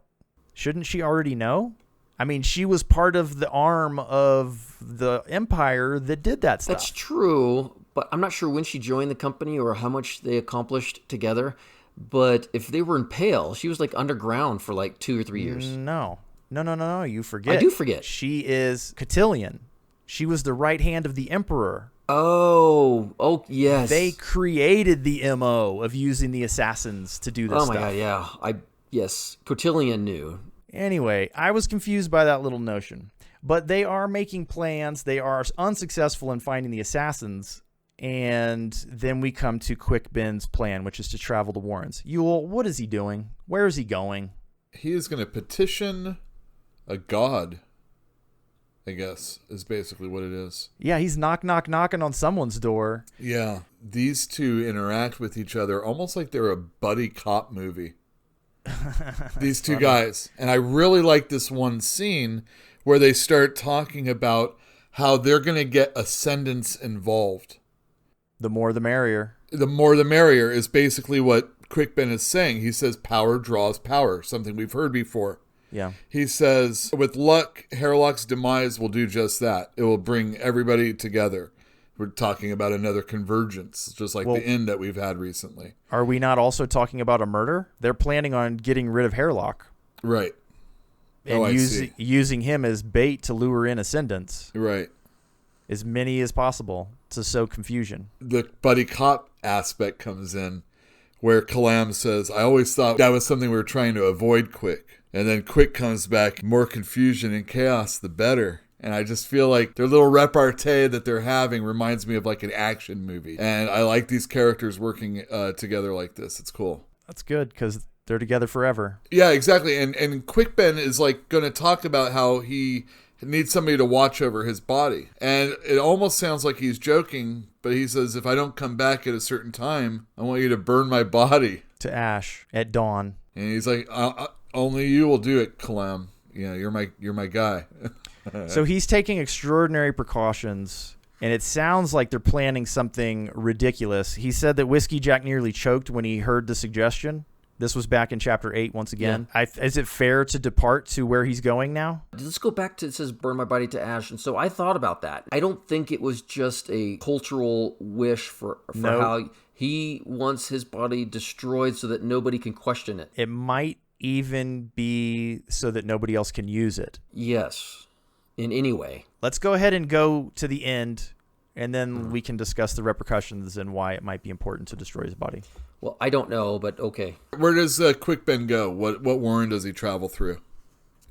Well, he travels through chaos because chaos touches all Warrens. Oh, I see. And it makes these calcretions where it touches with other Warrens, and those act as doors. And Quickben knows how to navigate in this chaotic place and find any Warren he wants. But the Warren that he wants, we've talked a lot about. And when he gets there, he says, Lord of Shadow, I have come to your domain. Yeah, you're right. Shadow Throne, Lord of Shadows. Yeah. Well, I think it's interesting. He pushes through. He didn't know if he could do it or not, but he does. He pushes through this doorway, as he likes to call it, and he slips through, and then he just kind of like, what does he, sit down?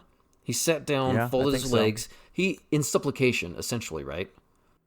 I think he's just going to wait. I mean, I wouldn't say it's supplication.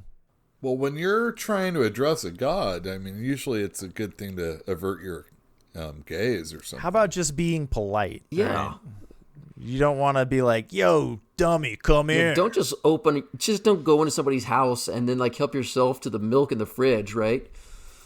Well, some people do that. I know. Yes, but essentially he's politely knocking on the door. Yes, he is. He's being polite, and he is asking to be received, and he is received by the howl of hounds from the hills. That's the end of the chapter. Yes. Which I have no idea what's going on, but that sounds exciting. He's literally going to talk to Shadow Throne. That's scary. Well, no wonder Whiskeyjack was like, "Are you kidding me?"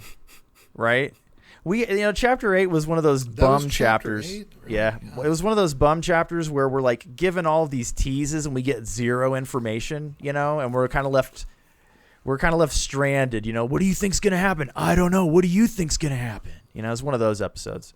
Well, either way, and that's how it ends. Is he just found his way into the Shadow Realm or whatever you want to call it, and he waits and he can hear the hounds coming, which is scary because we know what those things can do, right? They're pretty nasty. So this is why I think that burning the body to ash would be possibly to prevent other people from using it, because we know that Cotillion at least is capable of using other people's bodies. And if Cotillion got a hold of Quickben's body, that could be a problem. If anybody got a hold of his body, that could be a problem. What if they get all of his warrants too? I wouldn't risk it. But no, I don't think he was joking. I think it was pretty serious. He might have said it in a lighthearted way, but that's the buddy cop that Yule's talking about. Buddy. We are addressing so many details, trying to figure them out and how they play with everything we've read and how they might play with everything that's going on in the future. Trying not to speculate too much, even though we've read the book before. But I've forgotten. There's a lot I've forgotten, but obviously there's things I remember, and then you're like, oh, this keys in with something I read 3 books later. Erikson is also very, very good at making you care about the characters. There are laugh out loud moments, usually involving Kruppe.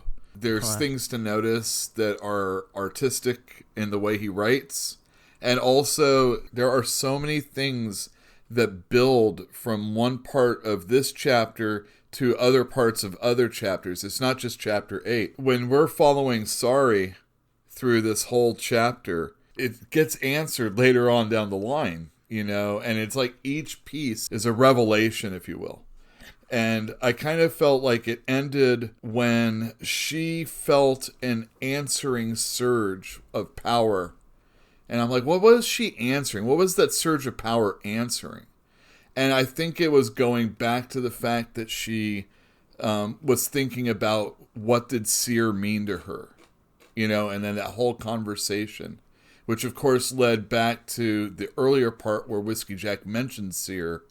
And, that references something else from prior also. And it's just really nice the way that Erikson builds these thoughts and concepts throughout the book. It must have been a very large flowchart or something. I mean, I can't keep track of this kind of stuff without the aid of charts or notes, extraordinary amount of notes, and flowcharts really are pretty helpful when it comes to this kind of stuff. But I agree. I mean, he does a very good job. And besides artistry, just on a practical standpoint, the way that he is able to trigger thoughts in my brain to link things together so effectively, I mean, if you're paying attention, I think it works quite well.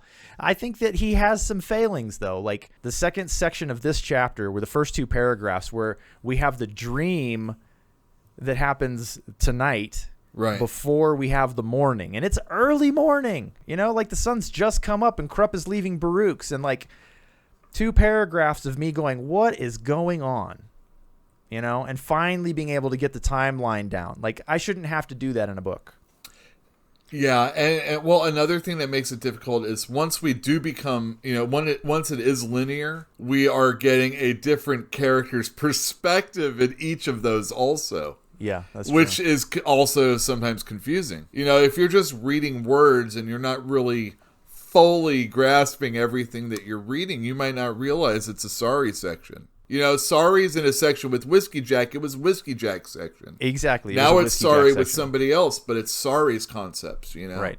And that's cool. There was a problem that we had earlier. I don't remember which one of you it was, but we were talking about the Phoenix Inn and how the person at the bar serving was Mies. And it wasn't Mies. It was Scurv. Right. So on some level, like Philip brought this up a while back. I don't know if it was in private or not, but that there are people out there who believe Erikson does not draw clear characters, that they're not well defined or individual or unique. And things like that, as minor as they are in evidence. They're evidence to that being somewhat true. Like, he doesn't necessarily, like, I didn't know there was a third person at the bar for quite a while. It was in the second or third reading when I figured it out. Mm-hmm. He is, a few times you have seen a scene where character A meets character B. Character A leaves and character C comes in and finishes the conversation that's going on with B. Yeah. Or whatever. Maybe A meets B and B leaves and then C comes in. And then who knows? Maybe there was an F, G, and H that were hanging out also. It's a reason for us to be doing this, though, right? Right. So all of it's just an excuse for us to get together and talk about books. So I need help on this one, even still. Dude, this was a challenge, and we knew it was going to be a challenge, partly because Kruppe's dream is 5 pages long. I mean, that's just... And I feel his dreams are difficult anyway. Oh, God, yeah. And Erikson has no problem trying to relay the difficultness that it's supposed to be, you know? He does a real good job, though. Like, that dream was packed full of information, and it's stuff that we're not going to need to use for books, you know?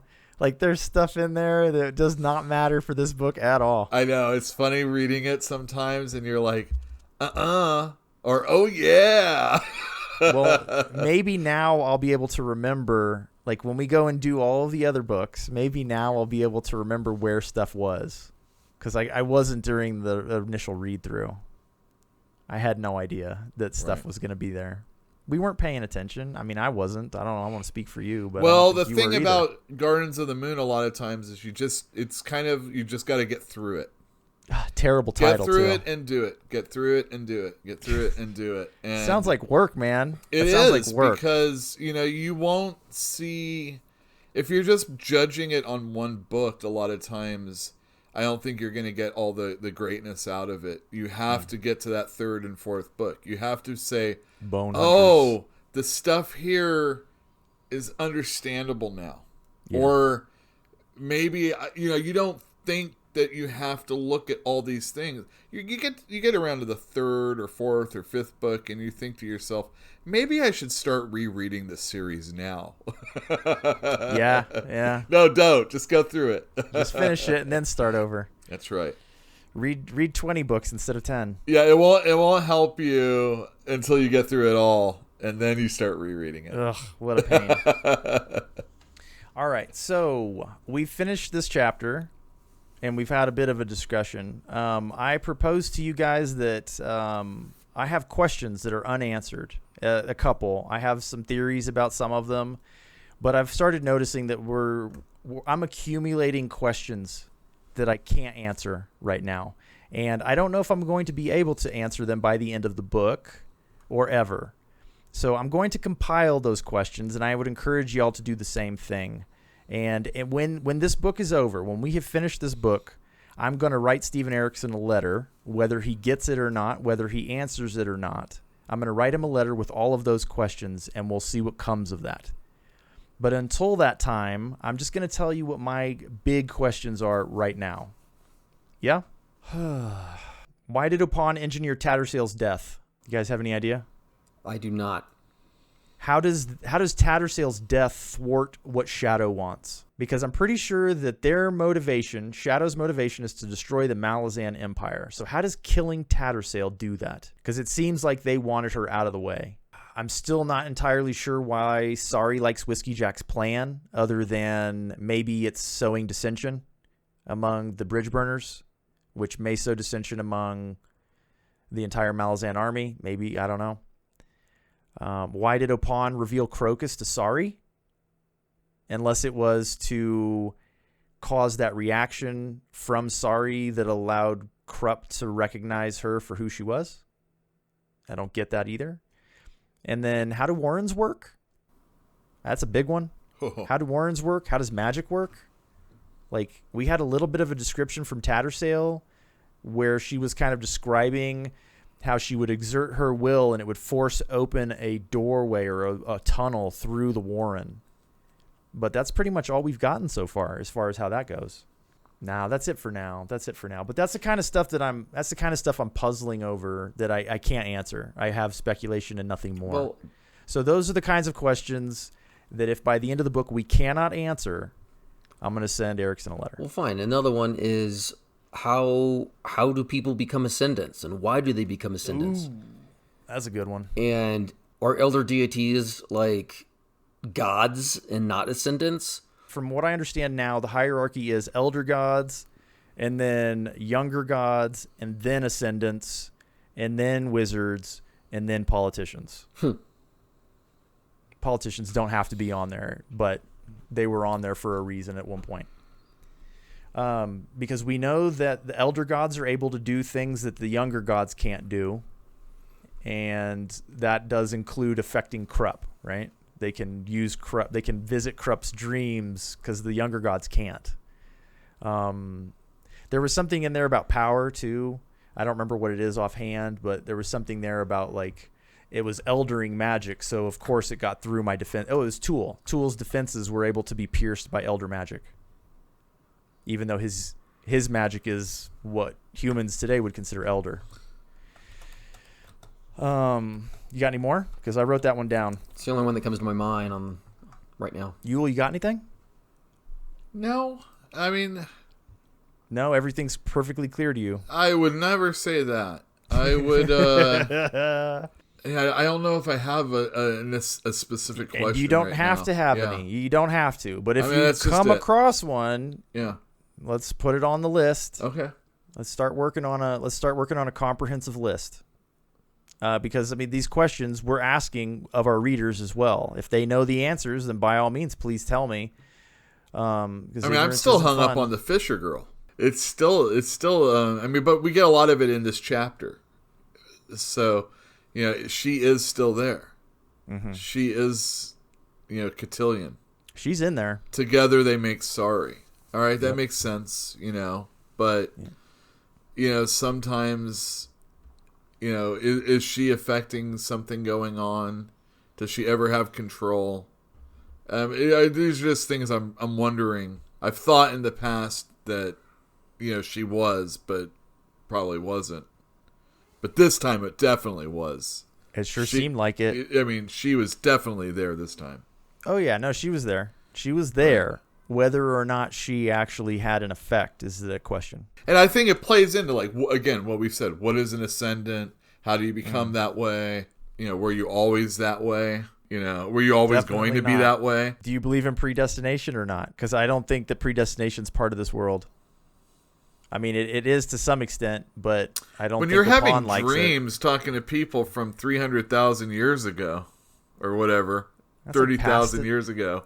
It's not predestination. It's more like past destination. Well, that brings up a good question. Did Pran Cole 300,000 years ago contact Kruppe today?